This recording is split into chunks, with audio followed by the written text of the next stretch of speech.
My wife secretly borrowed $250, $0 from her boss, promising to invest it in our dream home, but instead she bought a luxury yacht and hid the debt. Then I found out during a sudden probate fight over the $1.2 million property we thought was ours. I never thought I'd be the guy sitting here, writing about how my wife, Lisa, turned out to be a complete fraud not just with money, but with everything I thought I knew about her. The craziest part. It all unraveled so fast, I still can't believe I didn't see it coming. One day, I was just a regular guy, working my job trying to build a life with the woman I loved. The next, I was digging through her phone, finding texts, receipts, and secrets I never even imagined existed. And what I found, well, it hit me like a punch to the gut. So here's how it all started. Lisa and I had been together for about 6 years. We met in college, got married shortly after, and for the most part things seemed fine. She was the kind of woman everyone, beautiful, confident, smart, and she knew how to make you feel special. But over the last year or so, I started noticing little things that didn't add up. She was more secretive with her phone, always texting late at night, hiding her screen when I came near. I brushed it off as just work stuff or maybe some new friends she was making.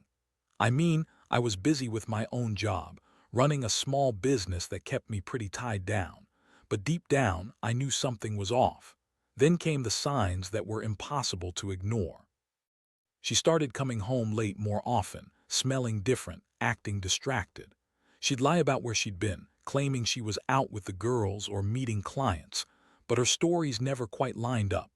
One night I decided to follow her, not because I suspected infidelity at first, but because I just had this gut feeling. I parked my car a few blocks away, and what I saw made my blood run cold. Lisa was in a fancy hotel, kissing another man. Not just a quick peck, but full-on making out like she was trying to hide it from the world. I couldn't believe it. My wife, the woman who always told me she loved me, was cheating on me with some guy she met through her work. And the worst part, I later found out she'd been meeting him for months, hiding it from me the whole time. She lied about her meetings, her trips, everything. But that wasn't even the worst part. Turns out she'd borrowed $250, $0 from her boss, a senior executive at her company, promising to invest it in our dream home. Instead, she bought a luxury yacht. Yeah, a yacht, and she hid the debt from me all along. Finding that out was like a punch to the stomach. I was furious, betrayed, humiliated. I thought we were building something real, something solid. Turns out she was spending my money, cheat on me, and lie about everything. Her excuses, she said she was stressed, that she needed a break, that the yacht was a business investment she was planning to turn into a rental. But I knew better. I knew she'd been lying all along. And I knew I had to find out the truth, no matter how much it hurt. That's when I started digging into her finances, her phone, her emails. I was determined to get to the bottom of all this, because I realized the woman I loved had been living a double life, and I was completely blind to it. I had no idea how deep the lies went until I stumbled on those receipts, those texts, that secret account she'd opened under a fake name. It was like peeling an onion. Every layer revealed more deception and betrayal. I couldn't sleep, couldn't eat, just kept thinking about how I'd been played for a fool. So that's where I am now, sitting here trying to process everything I've learned. The woman I trusted with my life, who I thought was my partner in everything, had been cheating, lying, and secretly spending my money. And the worst part, I don't even know if I can ever trust her again. But one thing for sure, she's not getting away with it. I've got a plan, and I'm going to make her pay for what she's done. After I found out about the yacht and the debt she'd hidden, I knew I couldn't just confront her blindly. I needed to gather proof, too. Understand exactly how far Lisa had gone. The more I dug, the more I realized this wasn't just some reckless spending. It was calculated, manipulative, and downright criminal. She lied about everything: her meetings, her trips, her investments. It was like she'd been living a double life for months, maybe years. I started by going through her emails and bank statements, which she thought she'd hidden well. She had a secret account under a fake name, where she transferred most of the $250, $0 she borrowed from her boss. I found receipts for the yacht, the down payment, all the maintenance costs. I even discovered she'd been making secret payments to her boss, promising to pay him back but never intending to. She told me she was planning to pay him back with her business profits, but I knew better. She'd been lying about the yacht's purpose all along. It was during this investigation that I discovered her affair. I found explicit texts and photos on her phone, exchanged with the guy she'd been caught kissing in that hotel. His name was Mark, a wealthy executive at her company. I couldn't believe she'd been cheating on me with someone so close to her, someone who worked with her, someone she clearly trusted. I felt like my entire world was crashing down. How could the woman I loved, the woman I married, be so reckless, so dishonest? I confronted her one night when she came home late from her meeting. I had all the evidence laid out on the dining table: messages, bank statements, receipts. She looked stunned, then angry. Her face twisted into that bitchy, defensive look she always got when she was caught. "What's all this?" she spat, trying to brush it off. "You're overreacting. It's none of your business." I didn't buy it, not anymore. When I asked her about the yacht, she everything at first. Said it was a business investment, that she was planning to rent it out, make some money. But I knew she was lying. She bought it with money she'd borrowed without telling me, and she'd been hiding the debt. When I pressed her, her tone shifted. She started crying, acting like I was the bad guy for invading her privacy. "You're just jealous," she snapped. "You don't understand my ambitions. I'm trying to build something for us." That was when I realized her lies were endless. She'd been spinning this web of deception for months, maybe longer. The affair, the yacht, the secret debt, it all connected. She'd been trying to keep me from finding out. And honestly, I felt numb. Part of me wanted to break down, to scream, to throw her out. But another part was just stunned. How could she do this? How could she lie so blatantly, cheat on me, and then expect me to just accept it? The emotional impact hit me hard. I'd always prided myself on being a good husband, a loyal man. Seeing her betray me like this made me question everything. Our vows, our future, my own judgment. I felt betrayed, humiliated, and angry. The kind of anger that makes your stomach churn, that keeps you up at night replaying every moment you missed, every sign you ignored. I kept asking myself, how did I not see this coming? Why did I trust her so blindly? But I also knew I couldn't just sit here and stew in my anger. I had to act. I started planning my next move, thinking about how to confront her in a way that would expose everything and make her realize she couldn't keep hiding. I wanted her to understand that I wasn't some fool she could manipulate anymore. I was done being blind, done being played. I was going to get to the truth, no matter what it took. In the meantime, I pretended to be normal, kept my cool around her, but inside I was already mapping out my revenge. I knew I had leverage now. The proof of her affair, the secret debt, the yacht, all of it was my ammunition. Whatever she said, whatever she tried to spin, I had the truth, and I was going to use it.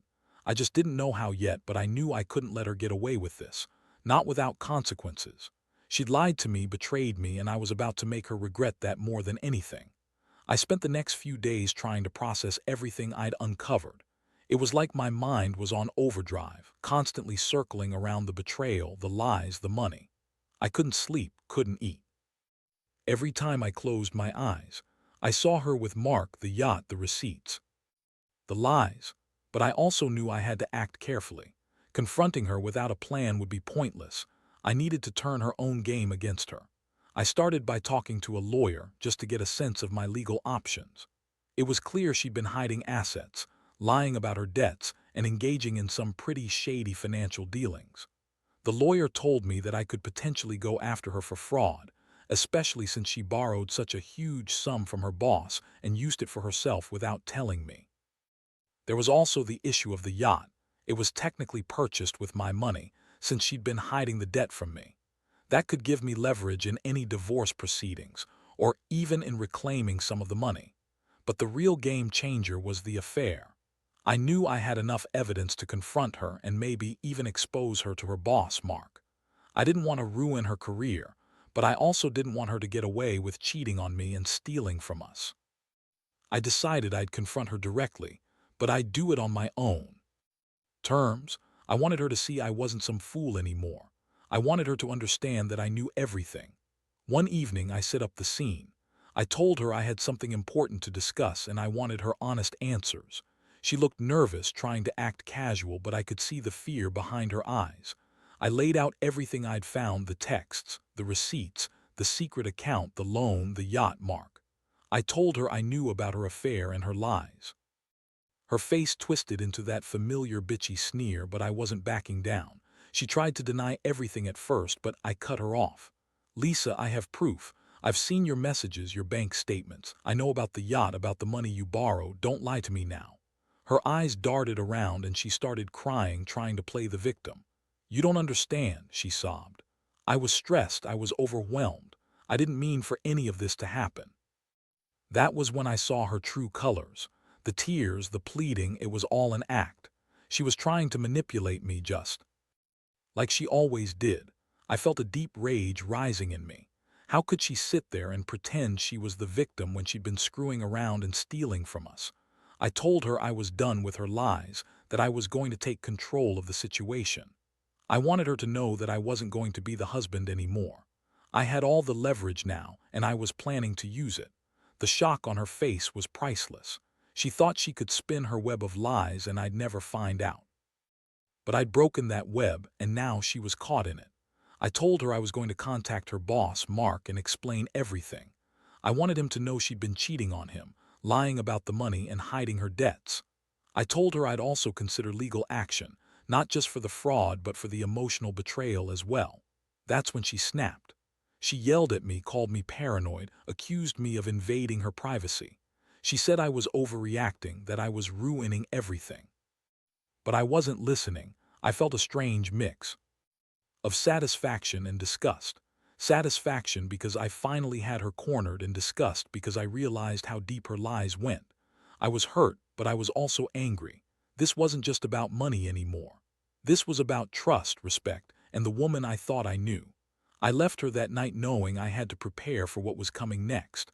I wasn't just going to confront her and walk away. I was planning to take control of my life, my money, and my future. I was done being the naive husband. From now on, everything was going to change, and she was about to find out just how much I meant business. Over the next few days, I threw myself into gathering everything I needed. I contacted a private investigator just to get a clear, indisputable account of her activities, her meetings, her trips, everything that might give me leverage. I didn't trust her to tell the truth anymore, and I needed to be prepared for whatever she might try to do next. The pie confirmed my suspicions. She had been meeting Mark regularly, and there were more secret accounts and transactions I hadn't uncovered yet. The puzzle was bigger than I thought. Meanwhile, I started documenting all my evidence, screenshots of texts, bank statements, the yacht purchase, the loans, everything. I knew I'd need it for any legal action, and more importantly, to make her realize I wasn't some naive fool anymore. I also realized I had to be strategic about how I handled the confrontation with her. I didn't want her to destroy evidence or try to run away with whatever she could, so I kept my cool, played it smart, and made sure I had everything under control. One afternoon, I decided to confront her again, but this time I was prepared for her reactions. I told her I knew about the affair, about the yacht, about the money she'd borrowed. I explained I'd contacted a lawyer and a pie, and that I was serious about taking action. Her reaction was classic. She got defensive, denying everything, then tried to guilt-trip me. "You don't trust me," she whined. "You're just jealous. You don't understand my ambitions." That's when I snapped back, telling her I'd had enough of her lies and that I was going to expose her to her boss, Mark, if she did. "Come clean." Her face contorted in anger. She yelled, called me paranoid, accused me of invading her privacy, like I was the villain here. I just looked at her coldly. I told her that her lies had gone on long enough, and if she thought she could keep hiding everything, she was mistaken. I wasn't going to let her manipulate me anymore. I was done playing her game. The thing that hit her hardest was when I told her I was considering divorce and that I'd be taking her to court over the financial mess she'd created. She started crying again, but this time it was different. It was real tears, not the fake ones she'd used before. She begged, pleaded, said she'd do anything to make it right, but I'd heard enough. I told her that I wanted her to leave the house for a while so we could think clearly. I told her I'd be talking to my lawyer about how to proceed, and that I'd be exposing her to her boss if she didn't start telling the truth. I wanted her to see I was serious. I was no longer the naive husband she thought she could manipulate. That night I couldn't sleep. I kept replaying everything: her lies, her cheating, the yacht, the debt. I felt a mixture of anger, betrayal, but also a strange sense of relief. I was finally taking control. I realized I'd been blind for too long, trusting her blindly, ignoring the warning signs. Now I had the evidence, the plan, and the resolve to do whatever it took to get justice. I also started thinking about what I would do if she tried to run or hide. I was prepared to fight for the house, for the money, for my dignity. I knew she'd try to spin more lies, try to manipulate her way out of this, but I was done playing her game. I was going to make her face the consequences, and part of that meant exposing her to everyone, including her boss, Mark. If she thought she could cheat and steal behind my back, she was badly mistaken. I'd come too far, and I wasn't backing down now. I didn't know exactly what the future held, but I knew one thing: I was done being the victim. It was time to be the one in control. And she was about to find out just how much I meant business. The days that followed were a whirlwind. I stayed quiet, gathering all my evidence, talking to the lawyer, and planning my next moves. I knew I had her cornered. Her lies had unraveled completely, and I was prepared to use everything I had to get justice. But what really struck me during this time was how her attitude shifted. She became more desperate, more aggressive. Her bitchy facade was cracking, and I could see the panic behind her eyes. One afternoon, she came home unexpectedly. I told her to stay away for a few days, but she showed up anyway, trying to act innocent. She had that typical look of someone who knows they're about to be caught, but still trying to play it cool. I was ready. I sat her down and told her I had enough. I told her I knew about the affair, about the yacht, about the debt, and that I had all the proof. Her face paled and she started trembling. She tried to lie again, claiming she'd been under a lot of pressure, that the yacht was just an investment and that Mark was just a business contact. I cut her off. No more lies, Lisa. I've seen your texts, your bank statements. You've been cheating on me with Mark and you've been hiding money. I don't care what your excuses are anymore. Her eyes welled with tears, but I was beyond feeling sorry for her. I was angry, betrayed, and ready to take decisive action. I told her I was going to call her boss, Mark, and tell him everything. I wanted him to know that his star employee had been cheating, lying, and stealing from her own husband. I told her I was also consulting with a lawyer about taking her to court for fraud and breach of trust. Her reaction was to scream at me, call me paranoid, say I was ruining her reputation. But I didn't care. I knew she'd been planning her escape for a while, and I was just making sure she couldn't get away with it. That night, I sat down with my lawyer and shared all the evidence I'd collected. We discussed the possibility of seizing her assets, getting a court order to freeze her accounts, and possibly even forcing her to sell the yacht to pay back the debt. I felt a strange sense of relief. Finally, I was taking control of this mess. I had the leverage and I was ready to use it. I also decided to confront her boss, Mark. I wanted him to know what kind of woman he'd been trusting, someone who lied, cheated, and stole from her own husband. I wasn't planning to ruin her career, but I wanted him to understand the full picture before he got. I sent him an email, outlining everything I knew, attaching screenshots of her texts, bank statements, and photos. I told him I was considering legal action and that he needed to be aware of her true character. The next few days were tense. Lisa kept trying to manipulate me, to guilt-trip me into dropping everything. She begged me not to ruin her career, promised she'd fix everything, but I wasn't buying it anymore. I'd heard enough lies. I told her she needed to leave the house, at least temporarily, while I sorted out the legal mess. She stormed out in anger, screaming about how I was ruining everything, but I didn't care. I was done playing her game. Now I'm just waiting for the legal papers, the court hearings, the moment I can finally put all of this behind me. I've learned a lot through this ordeal about trust, betrayal, and the importance of paying attention to the warning signs. I realize I was blind for too long, but now I see clearly. She's not coming back, and I'm not going to let her destroy what's left of my life with her lies and deception. I don't know what the future holds, but I do know this. I will rebuild. I will recover from this betrayal and I will come out stronger. And if there's one thing I want anyone reading this to take away, it's this: never ignore the warning signs. Trust is fragile, and once it's broken, it's damn hard to fix. But sometimes breaking free is the only way to truly move on. Now that everything is finally in motion, legal proceedings, negotiations, and the truth laid bare, I feel a strange mix of relief and emptiness. It's like I've been through a storm I never saw coming, and I'm still trying to find my footing. The house is quieter now, her side mostly empty, and I've moved into a small apartment nearby. I didn't want to face her anymore, not after everything I uncovered. Honestly, I don't think I'll ever fully trust again, but I do know I won't let her betrayal define me. Reflecting on all this, I realize how blind I was for so long. I trusted her completely, her words, her lies, her manipulations.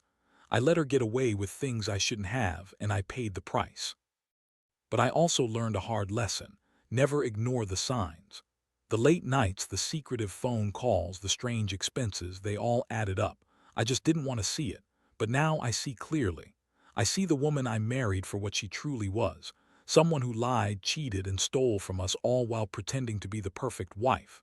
As for her, I don't know what's next. I imagine she's trying to save face, maybe scrambling to cover her tracks, but I don't care anymore. I've already taken the steps to protect myself and my assets. I've spoken to the lawyer, gone through the court, and made sure that any money she's hidden or assets she's trying to shield are accounted for. The yacht, the debt, the affair, everything is out in the open now. She can spin her stories, but the truth is staring her in the face. In the end, I've learned that revenge isn't about hurting her. It's about reclaiming control over my life. It's about making sure she understands that her lies have consequences. I've also realized that I need to rebuild my trust in myself, to trust my instincts, and to be more cautious about who I let into my life. Because betrayal cuts deep and it takes time to heal. To anyone reading this who might be going through something similar, I'll say this: don't ignore the signs. Trust is precious, and once broken, it's nearly impossible to fully repair. But you can take control of your own story. You can stand up, face the truth, and do what's necessary to protect yourself. It hurts, oh, does it hurt, but eventually the pain fades and you find a new way forward. I may not know what tomorrow brings, but I know I'll be okay. Better than okay. Because I finally see things for what they really are, and I refuse to let anyone betray me again.